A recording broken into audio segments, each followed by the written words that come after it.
The war in Ukraine has forced Taiwan to refocus on how it defends itself from a possible Chinese invasion. In recent months, Beijing has stepped up military incursions into Taiwan's air defense identification zone, raising alert levels on the island. Taipei is now thinking of improving training for its nearly 2 million reserve force, investing in specialized weapons and civil defense. And there's also a greater willingness among people to be prepared to take up weapons should the time come.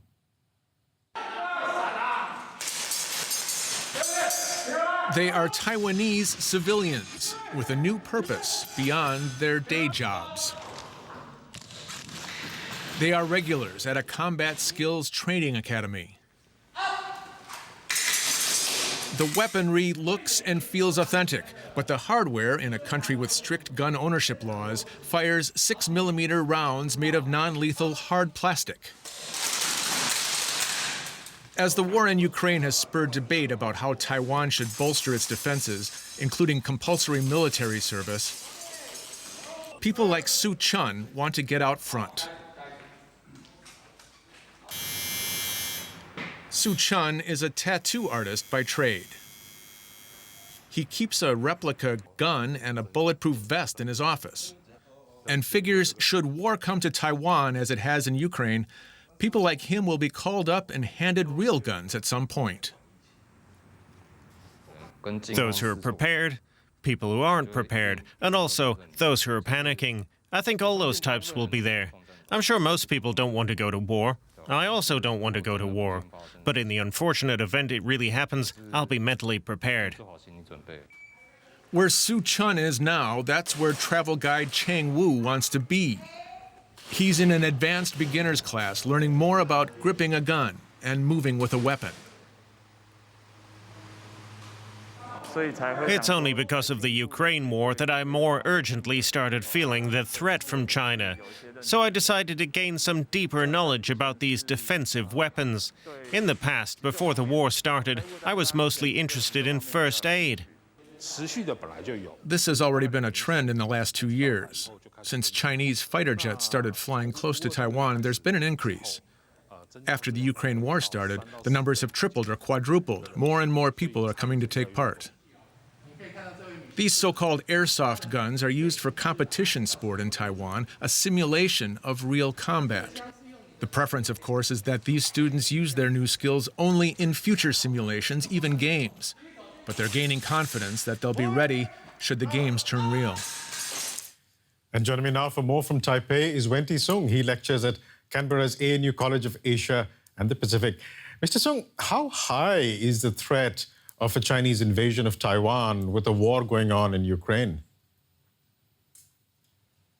At the moment, I think the common assessment is that it's on the low side, at least for this year. And the reasons are a couple. First and foremost, it's straightforward. It's a lesson from the Ukraine conflict. We can see from that, even for a great power like Russia, it's proven to be immensely challenging and difficult to take down Ukraine with ease.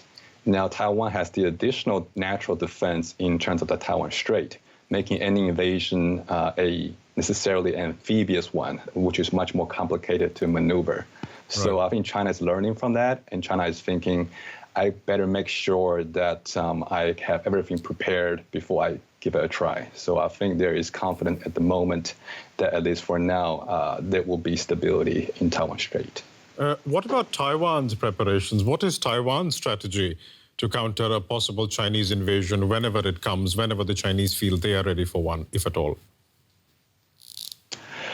Right. I mean, Taiwan's strategy are, I guess, both domestic and diplomatic. Domestic front is, of course, God help those who help themselves, right? So I think Taiwan is trying to pursue greater asymmetric defense capability. So, for example, I think Taiwan's defense building is moving away from buying big-ticket items like warships, for example, and instead is trying to focus on smaller defense assets, things like drones, for example, or coastal defense missiles against incoming Chinese warships, as well as things like sea mines, for example. These are sort of cheaper, smaller items that Taiwan can buy on the cheap, but they are nonetheless very effective for defense purposes. If I were to add another point onto that, and that will be a focus on civilian defense. Taiwan Defense Ministry just announced a new civilian defense handbook a couple of months ago to try to harmonize a standardized understanding of what to do during wartime emergency. Where do the average member of public go, for example, to get resources, and how to sort of improve your capacity to convert into a fighting force at a moment's notice, should the moment calls for it. Right. And what is Taiwan's assessment of Chinese military preparedness, particularly its naval capability to cross the Taiwan Straits to attack? At the moment, I think it's pretty clear that China does have conventional naval superiority over Taiwan. What China still needs to develop before it can be confident of success in a cross-strait conflict scenario is that China needs a stronger amphibious landing transport capacity. So it's easier for China to fly, obviously, airplanes over to Taiwan, as well as launching big warships towards Taiwan. But to actually make a occupation happen, it will need to have a lot of transport that can move Chinese soldiers onto Taiwan to occupy it. And that's the part that China still needs to work on for a few more years before they can be sure of a success in invasion. Right. Mr. Song, I would just like to bring in another topic involving China now and Chinese naval capability, one that is raising concerns, especially in the U.S. Now, earlier this week, China and Cambodia officially began work on the expansion of a naval base facing the Gulf of Thailand and adjacent to the South China Sea. Now, the U.S. fears that this could provide Beijing with a strategically important military outpost in the region. Both Phnom Penh and Beijing have been careful to say it will not present a threat. Let's just quickly listen into what the Chinese ambassador had to say.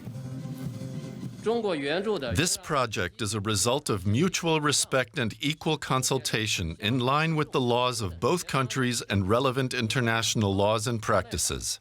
It is not targeted at any third party and will assist even closer cooperation between the two militaries, better fulfillment of international obligations, and the provision of international public goods. Now, Mr. Sung, you probably heard what the Chinese ambassador said, but what he's essentially saying, it appears, is that no one has anything to worry about. Is that an assurance that will go down well in the region?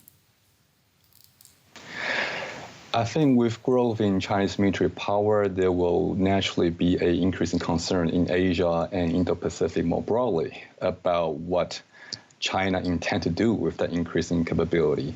And certainly, historically, China was always talk about how it has no intention to build a military base abroad. We knew that they developed their first one in Djibouti, in Africa, and now that is expanding into Southeast Asia, much closer to home, to China for that matter. Necessarily, I think the regional state will be concerned about, if you don't intend to do anything about it, then why would you spend resources on acquiring in the first place? So on that basis, I think Asian countries are watching it very closely at the moment. And is this a matter of particular concern given China's militarization of the islands in the South China Sea? I think so, and I think that's a major concern that ASEAN, the Southeast Asian countries, are paying attention to. I think that naturally connects to freedom of navigation in Southeast Asia, as well as maritime fishery and other maritime territorial claims that all concern Southeast Asian countries a lot.